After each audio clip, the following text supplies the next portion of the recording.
दया भारत का, सेवा ही बस काम है। सहभागी बन पुण्य कमा लो, सबसे ये आह्वान है। प्रणम्य सागर गुरु महाराज की सोच का ये परिणाम है। सहभागी बन पुण्य कमा लो, सबसे ये आह्वान है, सबसे ये आह्वान है। अरहम योग प्रणेता ने ये पावन दीप जलाया है। साधर्मी का बने सहारा, बीड़ा ये ही उठाया है, बीड़ा ये ही उठाया है। चलो उन्हें खुशियों से मिलाए, बड़ा पुण्य का काम है। सहभागी बन पुण्य कमा लो, सबसे ये आह्वान है, सबसे ये आह्वान है। जीवों के भोजन का प्रबंधन, असमर्थ बच्चों को शिक्षा, रोजगार की करें व्यवस्था। मांगे ना कोई भिक्षा, मांगे ना कोई भिक्षा। अरहम जीव दया भारत बस करती ये ही काम है। सहभागी बन पुण्य कमा लो, सबसे ये आह्वान है, सबसे ये आह्वान है। गाय धरा पे रहे सुरक्षित, गौशाला है बनवाई। जीव जंतु की भोज व्यवस्था सुंदर रूप से करवाई, सुंदर रूप से करवाई। साधर्मी भूखा ना सोए, रखना सबका ध्यान है। सहभागी बन पुण्य कमा लो, सबसे ये आह्वान है, सबसे ये आह्वान है। साधर्मी रोगी के इलाज को हम मिलके हैं करवाते।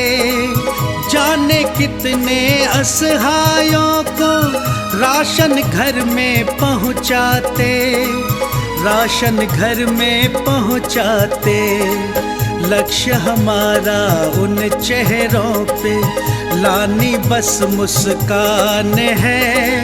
सहभागी बन पुण्य कमा लो, सबसे ये आह्वान है, सबसे ये आह्वान है। दान धर्म ही साथ जाएगा, बाकी सब तो धोखा है। पुण्य के भागी बन जाओ, ये बड़ा ही पावन मौका है, बड़ा ही पावन मौका है। जुड़ के जीवन सार्थक कर लो, पावन ये अभियान है। सहभागी बन पुण्य कमा लो, सबसे ये आह्वान है, सबसे ये आह्वान है।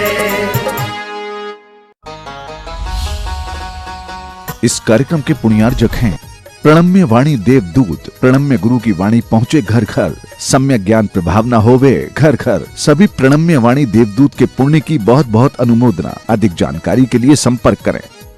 गुरु चरणों में समर्पित गुरु भक्त परिवार USA।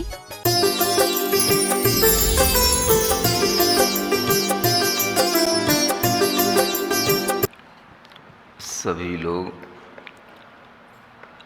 वैराग्य शतक के माध्यम से कुछ संसार की और अपने मनोभावों की दशाओं का चिंतन पिछले कई दिनों से कर रहे हैं। उसी क्रम में इस ग्रंथ की गाथा 43, 44 और 45 भी पढ़ते हैं। उपजाति व्रत है ये। जहे हसी हो वमियम गिहाय,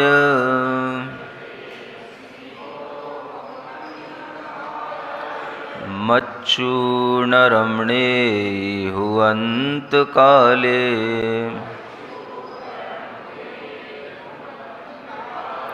णतस्समाया च यपियावभाया,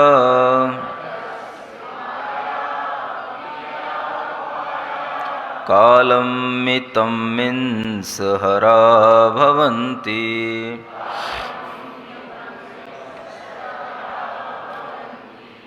जीयं जलबिन्दुसमं सम्पत्तियो तरङ्गलीलाओ,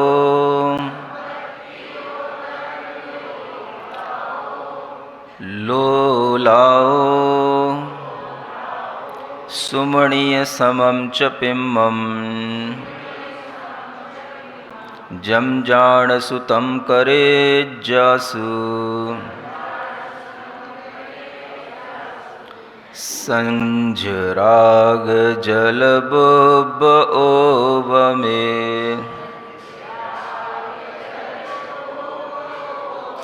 जीवियेय जलबिन्दु चंचले,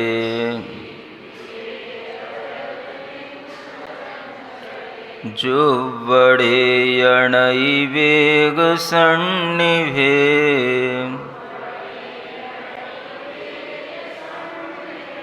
पाव जीव किमियं न बुझसि।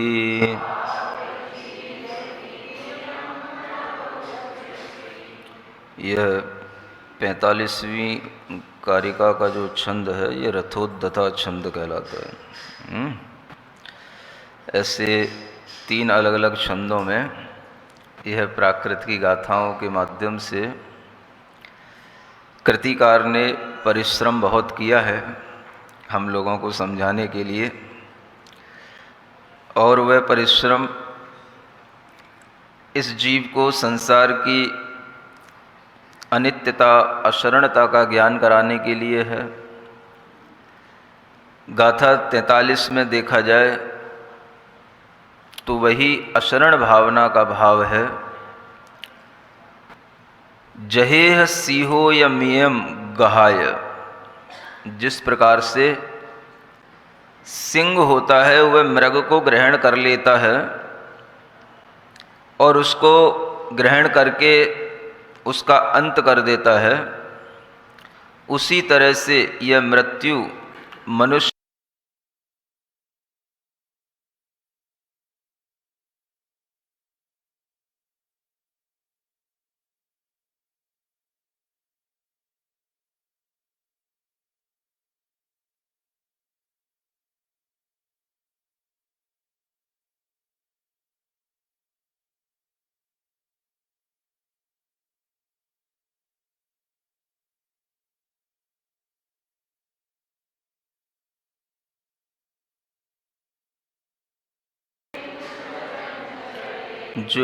जुव्वडेयणै वेग सन्निभे,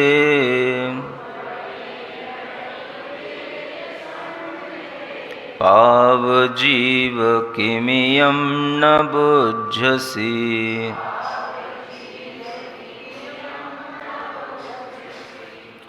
यह 45वीं कारिका का जो छंद है ये रथोद्धता छंद कहलाता है।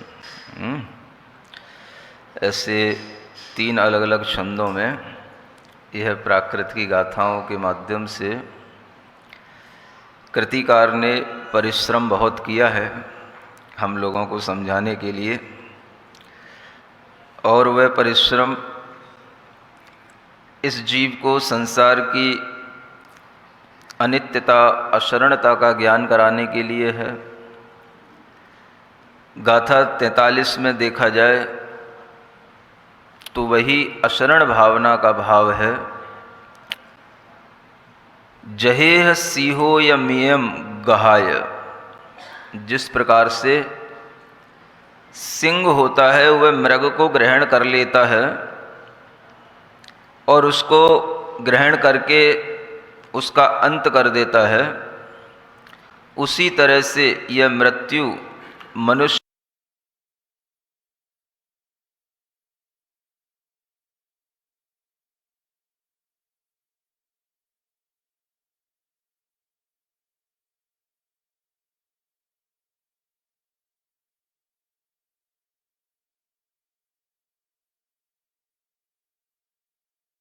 पकड़ रखा है। मृत्युना गृहीत केशेषु धर्म आचरति जनः, जिसके लिए यह भान हो जाता है कि मृत्यु ने मेरा सिर पकड़ रखा है, मृत्यु मेरे ऊपर खड़ी है, वही व्यक्ति धर्म का आचरण कर पाता है। अगर आपको धन का आचरण करना है, धन का संचय करना है, तो कहते हैं कि मृत्यु की तरफ देखना भी नहीं। सुन रहे हो? विद्या का संचय करना है तो भी कहते हैं मृत्यु की तरफ देखना नहीं। अर्थ और विद्या का ग्रहण करना हो तो मृत्यु की तरफ बिल्कुल मत देखना, और अगर धर्म का संचय करना हो, धर्म को ग्रहण करना हो, तो मृत्यु की ओर ही देखना। ये नीति बताई गई है कि धर्म का ग्रहण करना तभी संभव है जब व्यक्ति को ये लगने लग जाता है अब जीवन में हमने जो इतना अच्छा मनुष्य जीवन प्राप्त किया, ये जीवन जब व्यतीत हो रहा है, जाने वाला है, ये नष्ट हो रहा है, तो अब ये जीवन जाते जाते न जाने फिर अगले जन्म में कहाँ जाएगा, किस घर में, किस परिवार में, किस गति में कहाँ जन्म होगा, न जाने किस तरह से कर्मों का फल मिलेगा। ऐसा विचार करते हुए उस जीवन में उसके अंदर वह धर्म का भाव आने लग जाता है।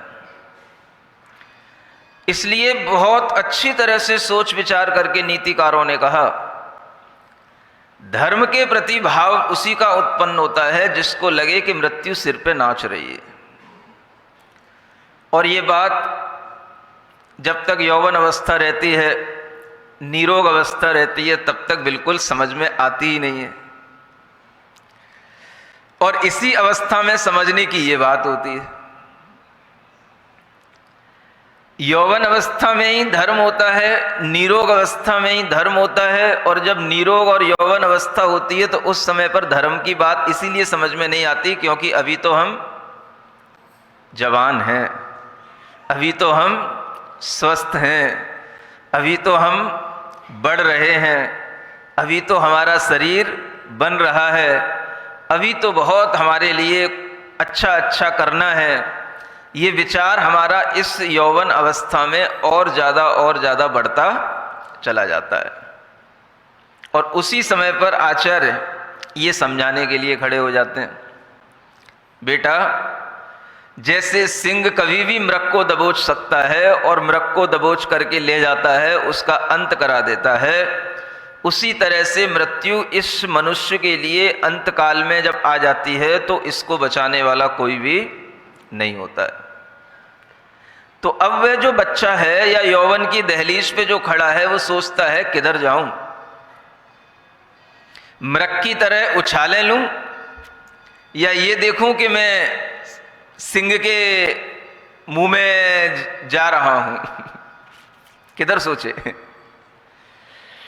अगर वह सोचता है कि मैं सिंह के मुंह में जा रहा हूं तो थोड़ा धर्म तो हो जाएगा, लेकिन जो हमें जीवन मिला है और हमारे घर में माता पिता हैं, उनकी तमाम उम्मीदें हैं, हमें भी अभी जीवन में बहुत कुछ सांसारिक सुख का लाभ लेना था, भोग करना था, वो भी हमें नहीं मिल पाएगा। तो उसके दिमाग में एक द्वंद्व पैदा हो जाता है।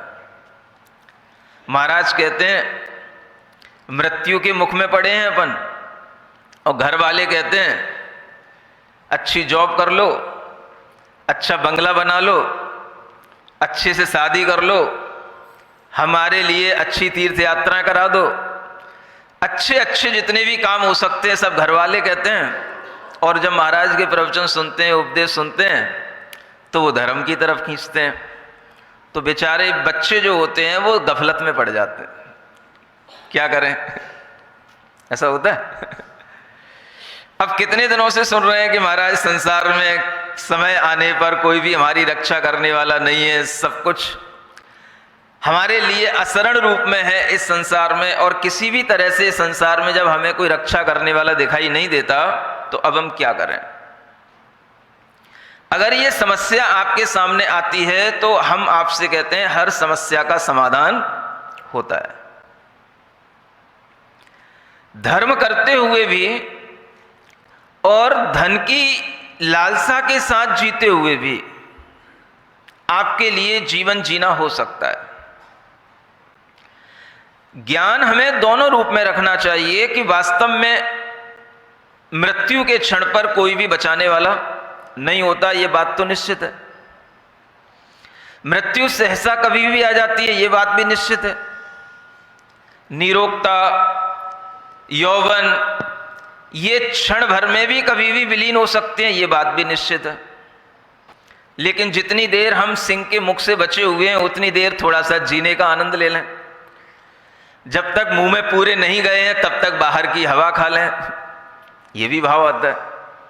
और इन दोनों भावों के बीच में आप कुछ करो या ना करो, लेकिन ये बात तो निश्चित है कि अगर मृत्यु के मुंह में हम पड़े हुए हैं तो मृत्यु हमें धीरे धीरे निगल तो रही है।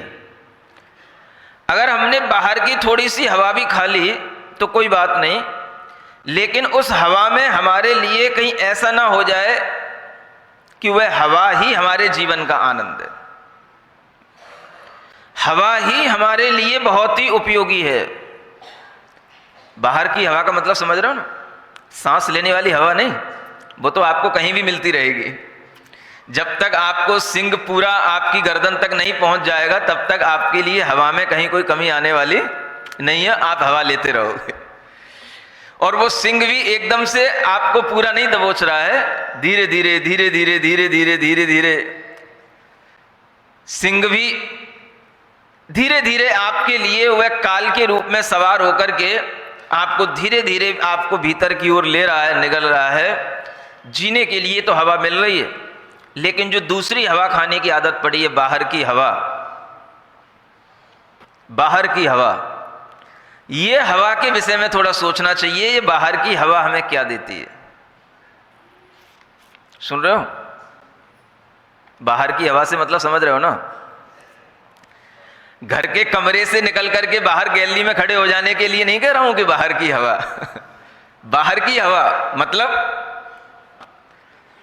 एक मन में भाव आता है, जैसे ही बच्चा 11वीं 12वीं में आया, आजकल तो 9th 10th में ही आया, उसे लगने लग जाता है थोड़ी सी बाहर की हवा खा के आए। बाहर का मतलब क्या है? घर से बाहर निकलना नहीं, अपने शहर से बाहर निकलना। घर से बाहर तो हम रोजाना निकलते हैं, लेकिन वह बाहर की हवा नहीं कहलाती है, क्योंकि हमें फिर थोड़ी देर बाद घर में आना पड़ता है। तो बाहर की हवा का मतलब है थोड़ा सा हम बाहर रह करके आए। तो बाहर की हवा के लिए वो कहां जाएगा? दिल्ली जाएगा, कोटा जाएगा, बेंगलोर जाएगा। कुछ बच्चों को ज्यादा हवा खाना होगी ठंडी ठंडी, तो वो यूएस यूके भी चले जाएंगे। ये जब बाहर की हवा खाने की एक शौक चढ़ता है, और वह वही उम्र होती है जिस उम्र में हमें धर्म का भी ज्ञान करना होता है, और उसी उम्र में हमें बाहर की हवा खाने की भी इच्छा उत्पन्न होती है कि बाहर थोड़ा सा घूम करके आते हैं, बाहर थोड़ा सा रह करके आते हैं। तो जब ये बाहर की हवा लगती है तो फिर बाहर की सब चीजें लगने लग जाती हैं उसको, बाहर की हवा के साथ में। क्योंकि हवा अकेली नहीं लगती, हवा के साथ में बहुत सारी चीजें और लगने लग जाती हैं।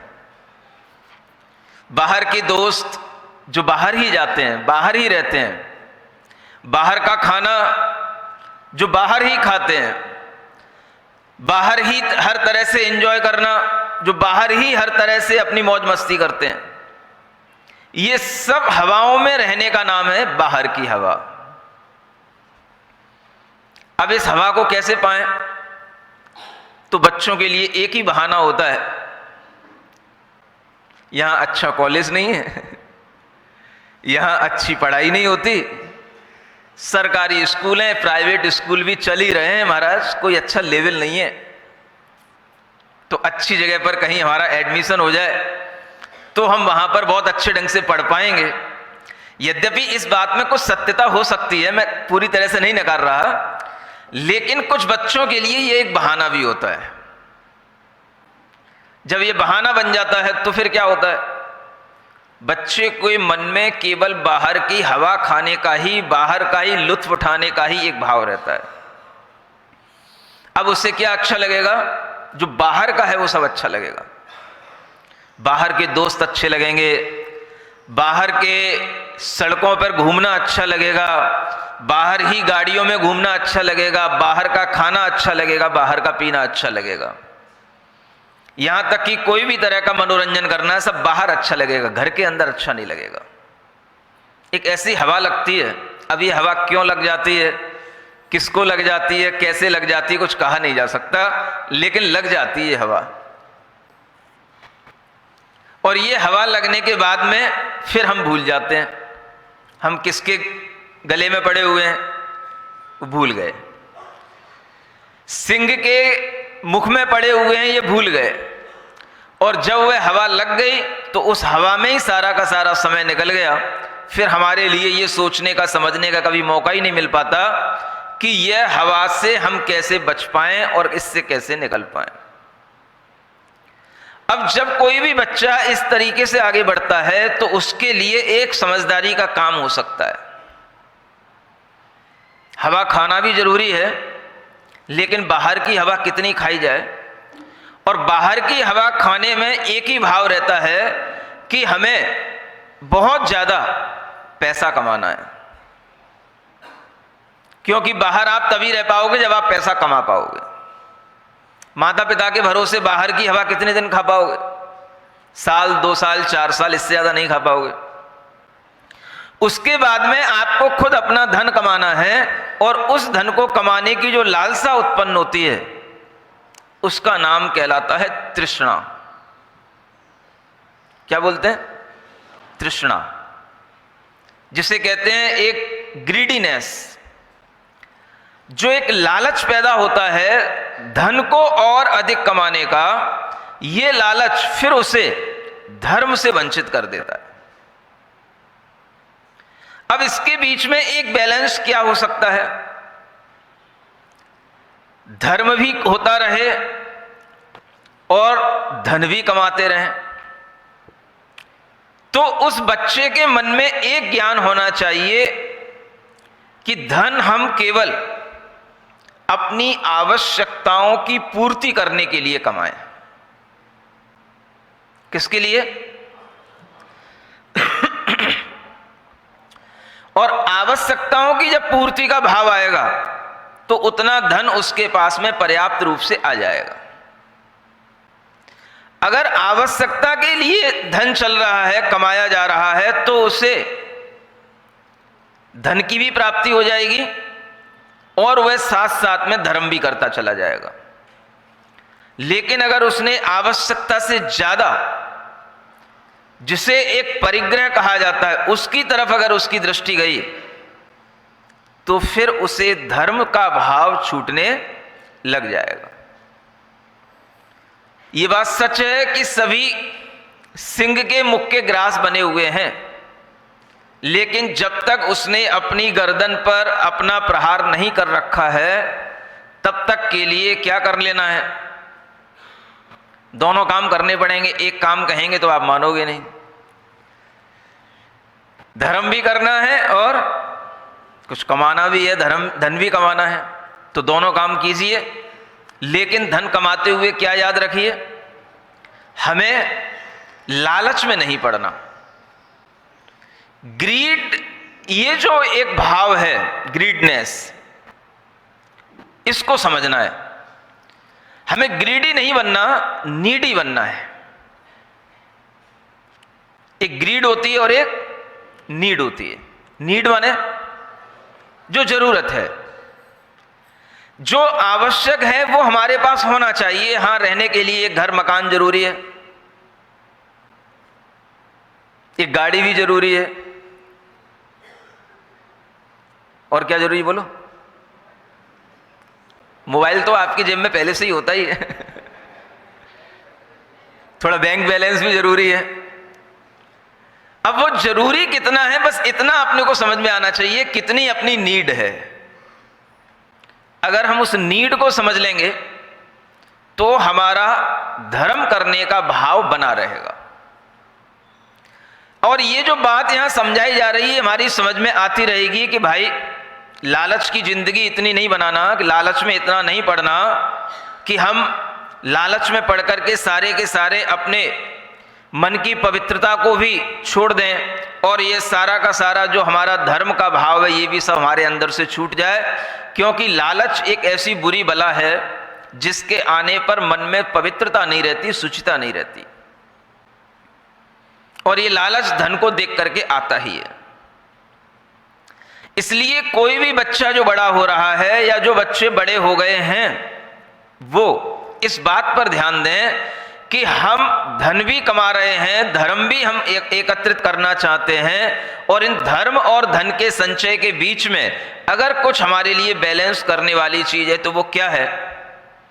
हमारा लालच नहीं बढ़ना चाहिए, नीड देखनी चाहिए, ग्रीड के चक्कर में नहीं पड़ना चाहिए।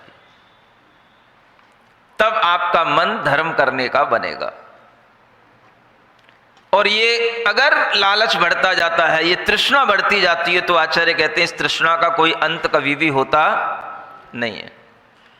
लगता है अंत इसका हो जाएगा, लेकिन होता नहीं है। ये सबने करके देख लिया है।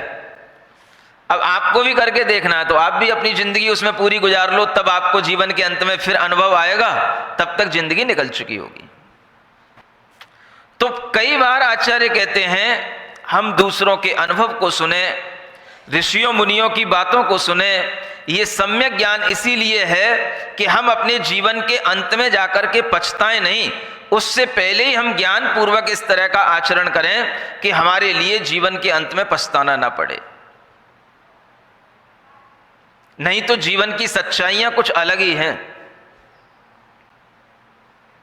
और वो सच्चाइयों में आप देखेंगे जीवन के अंत में हमने भोग नहीं भोगे, भोगों ने हमें भोग लिया। क्या सुना? कहीं आचार्य श्री की पूजा में भी आप लोग पढ़ते रहते हो कुछ? भोगों को इतना भोगा कि खुद को ही भोग बना डाला। फिर साध्य और साधक का अंतर मैंने आज मिटा डाला। समझ आ रहा है? ये बहुत बड़ी जीवन की सच्चाई है। भोगों को इतना भोगा कि खुद को ही भोग बना डाला। ये एक कवि ने कहा है, भोगा न भुक्ता वयमेव भुक्ता, तपो न तप्तम वयमेव तप्ता, कालो न यातो वयमेव याता, तृष्णा न जीर्णा वयमेव जीर्णा। ये इसी परिप्रेक्ष्य में कहा गया है। एक नीति वाक्य है ये। भोग नहीं भोगे गए, हम नहीं भोगे गए, हमने भोग नहीं भोगे, भोगों ने हमें भोग लिया। ये कितना बड़ा ज्ञान है, और ये ज्ञान जीवन के अंत में आपको महसूस होगा। जो व्यक्ति भोग भोगते हैं, किसी भी तरह के भोग, चाहे वो अपनी मन की इच्छाओं के भोग हों, स्त्रियों के भोग हों, या फिर वो खाने पीने के भोग हों, वह भोग भोगते भोगते ही उनको समय से पहले बुढ़ापा आ जाएगा। अगर आप खाने पीने पर भी अपना कंट्रोल नहीं रखते हैं तो वो भी आपके लिए रोग का कारण बन जाएगा। समय से पहले वो आपको बीमार कर डालेगा। तब आपको समझ में आएगा भोगा ना भुक्ता वयमेव भुक्ता, हम ही भुक्त गए। मतलब कि हमने दूसरों को नहीं भोगा, दूसरों ने ही हमें भोग लिया।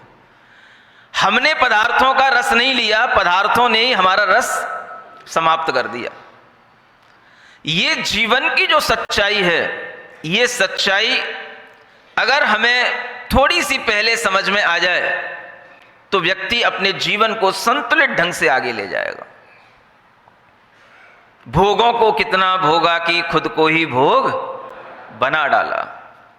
आप देखोगे ऐसे अनेक लोग हैं जो समय से पहले रोगी हो गए, समय से पहले अस्वस्थ हो गए, समय से पहले बुढ़ापे में आ गए, समय से पहले अनेक तरह से अपने शरीर से असमर्थ हो गए, और उसका एक ही कारण है, भोगों की अधिकता। और ये भोग ऐसे ही हैं, आप सोचते हो कि हम भोग को भोग रहे हैं, लेकिन आपके भीतर की शक्ति इतनी नष्ट होती है उन भोगों को भोगने में कि आप धीरे धीरे ये महसूस करने लग जाएंगे कि हमने भोग नहीं भोगे, भोगों ने हमको भोग लिया। कोई भी तरह का भोग हो, अगर आप सम्यक ज्ञान से सोचोगे तो आपको समझ में आएगा कि इसमें अगर हमारा ये भोग भाव ज्यादा हो जाता है तो हमारे शरीर की, मन की शक्ति बहुत कुछ नष्ट हो जाती है।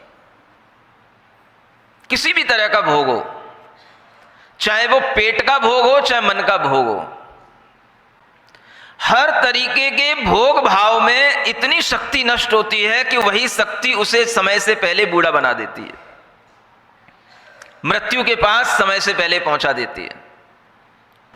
इसलिए कहा गया, आप भोगों को कितना भोगोगे? भोग तो बहुत हैं, दुनिया में भोगों की कमी है नहीं, और एक जन्म में कभी भी हम दुनिया के सारे भोग भोग नहीं सकते। फिर अलग जन्म ले लेंगे, और जन्म ले लेंगे, फिर एक नया जन्म ले लोगे। लेकिन इसके साथ दिक्कत यह है कि इसमें ऐसी कोई लाइन नहीं है, ऐसा कोई इसकी स्केलिंग नहीं होती है कि आप यहां तक पहुंच गए, अगले जन्म में अब वहीं से फिर से शुरू हो गाड़ी। नहीं समझ आया? ये ऐसा खेल नहीं है कि आप सांप सीढ़ी का, कि जैसे आप चढ़ते जा रहे हो तो चढ़ते ही जाओगे। भाई एक दिन हम तृष्णा का अंत कर लेंगे, एक दिन हम सारे भोगों की सुप्रीम जो है उसकी जो लेवल होगी उसको हम प्राप्त कर लेंगे। तो आचार्य कहते हैं ऐसा होता ही नहीं है। एक जन्म में हम चलते हैं 0 से लेकर के 100 तक पहुंचने के लिए, और हम पहुंच पाते हैं केवल 10 तक, 20 तक, और जीवन पूरा हो जाता है। अब 20 से 80 तक पहुंचने के लिए जो भीतर इच्छा रह गई, ये एक जन्म में पूरी होती नहीं। अब मन में क्या रह जाता है, ये 20 से 80 तक की उड़ान हम कब करेंगे, वहां कैसे पहुंचेंगे? समझ आ रहा है ना? थोड़ा सा मैं वो कौन सा सांप सीढ़ी का जैसा खेल होता है ना, उसके थ्रू बता रहा हूं आपको। मान लो हमने जीवन में जो भी इच्छा की पूर्ति की वो इतनी हो पाती है, 10 to 20% कर पाओगे आप जीवन में किसी भी इच्छा की पूर्ति, उतने में जीवन आपका चुक जाएगा। अब ये फिलॉसफी है हमारे जीवन की कि अगर हमने 20% अपनी कोई भी इच्छा पूरी कर ली तो हमारे मन के अंदर एक डिजायर रह जाती है, 80% अभी बाकी है। क्या करेंगे? अगले जन्म में कर लेंगे। अगला जन्म मिला, लेकिन इस जन्म का खेल ऐसा है कि वो अगले जन्म में अब 20 से शुरू नहीं होगी बात, तो फिर 0 से शुरू होगी, और फिर उस 0 से शुरू करके फिर हम दौड़ेंगे। तो हम कितना भी दौड़ें तो 20 तक ही दौड़ पाएंगे, 25 तक दौड़ पाएंगे, 100 तक आज तक इस दुनिया में कोई भी पहुंचा ही नहीं है। किसी को इस संसार के भोगों को भोगने से कभी पूर्णतया तृप्ति नहीं हुई। समझ लेना पड़ता है भाई, तृप्ति होने की नहीं, इसलिए पहले से ही बायकॉट कर दो तो आदमी उससे बच लेता है। नहीं तो आज तक कोई भी उस शिखर पर पहुंचा ही नहीं जहां पर उसे बैठ करके लगने लग जाए अब मुझे सब कुछ मिल गया, मैं दुनिया का बादशाह बन गया, मुझे 100% इस संसार के भोगों की प्राप्ति हो गई, मैं 100% सुखी हो गया। ऐसा दुनिया का कोई भी बंदा नहीं मिलेगा। आप देख लेना, आज जितने भी बड़े बड़े लोग हैं, चाहे वो अरबपतियों की लिस्ट में आने वाले हों, चाहे वो बड़ी बड़ी कंपनियों के डायरेक्टर हों या चेयरमैन हों, कोई भी बड़े बड़े व्यक्तियों को आप देख लेना, उनके भीतर एक तृष्णा बनी ही रहती है और वह तृष्णा उन्हें दूसरों को देख करके उत्पन्न होती है और उसी के कारण से उनके जीवन में अभाव बना रहता है। और वो अभाव छोटा मोटा नहीं होता, बहुत बड़ा अभाव होता है। दुनिया के जितने बड़े लोग हैं उतना ही बड़ा टेंशन के साथ में रहते हैं और उन्हें अपने टेंशन से बचने के लिए बहुत तरीके की टेक्निक अपनानी पड़ती हैं। बहुत तरीके के मोटिवेशनल उनके पास में, उनको मोटिवेट करने वाले लोग उनके पास होते हैं, उन्हें तरह तरह से उन्हें मोटिवेट करते हैं, काउंसलिंग करते हैं, तरह तरह की वो चीज़ें अपनाते हैं, तब कहीं जाकर के जीवन की गाड़ी थोड़ी थोड़ी आगे बढ़ती है। ये भीतर की सच्चाई है और इसका एकमात्र कारण क्या है? तृष्णा का कभी भी अंत नहीं होता। तृष्णा न जीर्णा वयमेव जीर्णा। क्या कहा नीतिकार ने? तृष्णा कभी बूढ़ी नहीं हुई, जीर्ण नहीं हुई, मैं ही बूढ़ा हो चला। और फिर बात वहीं से फिर शुरू हो जाती है। अगले जन्म से फिर हमारी यात्रा वहां से शुरू नहीं होगी जहां से हम पिछले जन्म में छोड़ आए थे। अगले जन्म में फिर हमारी यात्रा जीरो से फिर शुरू होती है। फिर नया जीवन, फिर शिशु अवस्था, फिर वही पढ़ना लिखना, फिर वही मेहनत, फिर वही दौड़ और फिर उसी दौड़ में दौड़ते दौड़ते फिर हम, हो सकता है कुछ पिछले जन्म का ज्ञान काम आ जाए, कुछ पिछले जन्म की कोई संस्कार काम आ जाए तो हम 20 से 30 तक पहुंच जाएं, 40 तक पहुंच जाएं। इससे ज्यादा तो फिर भी नहीं होगा। और ये जो भीतर एक रह जाता है, इसकी पूर्ति नहीं हुई, एक अभाव जो व्यक्ति के अंदर रह जाता है, ये अभाव का नाम ही तृष्णा कहलाती है। ये अभाव एक ऐसा शब्द है जिसके लिए इंग्लिश में कोई शब्द नहीं है। तृष्णा,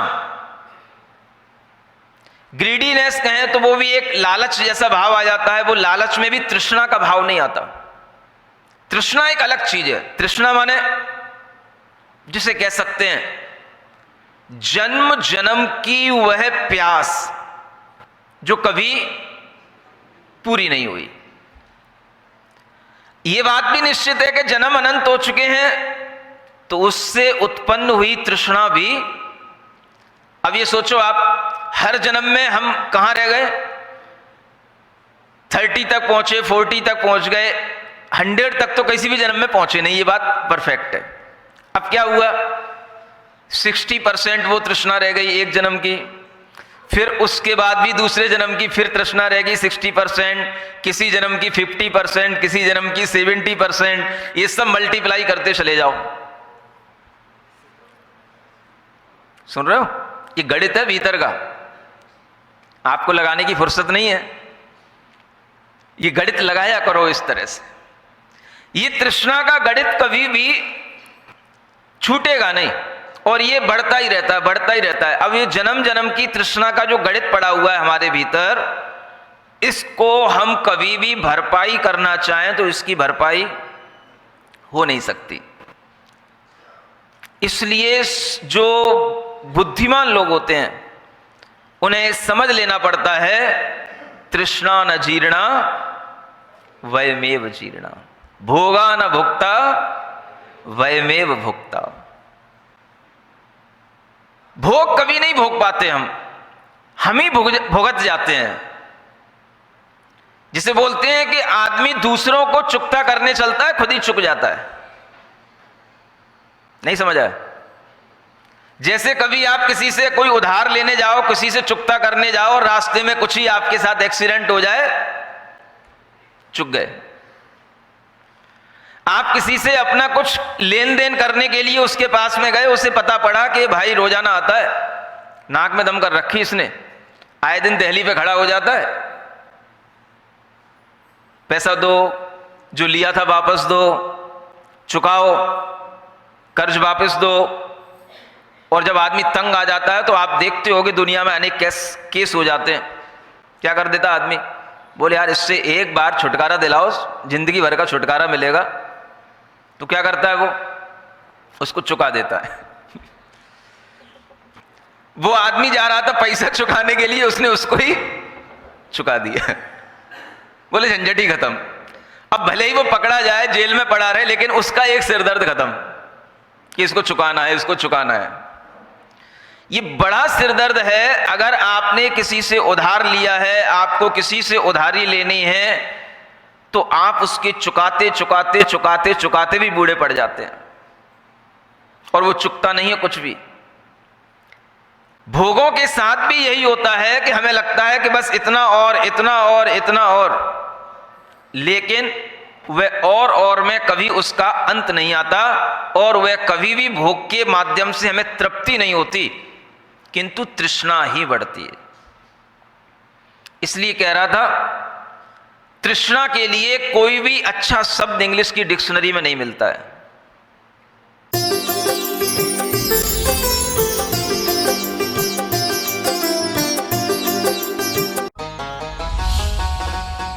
इस कार्यक्रम के पुण्यार जग थे प्रणम्य वाणी देवदूत। प्रणम्य गुरु की वाणी पहुंचे घर घर, सम्यक ज्ञान प्रभावना होवे घर घर। सभी प्रणम्य वाणी देवदूत के पुण्य की बहुत बहुत अनुमोदना। अधिक जानकारी के लिए संपर्क करें। गुरु चरणों में समर्पित गुरु भक्त परिवार USA,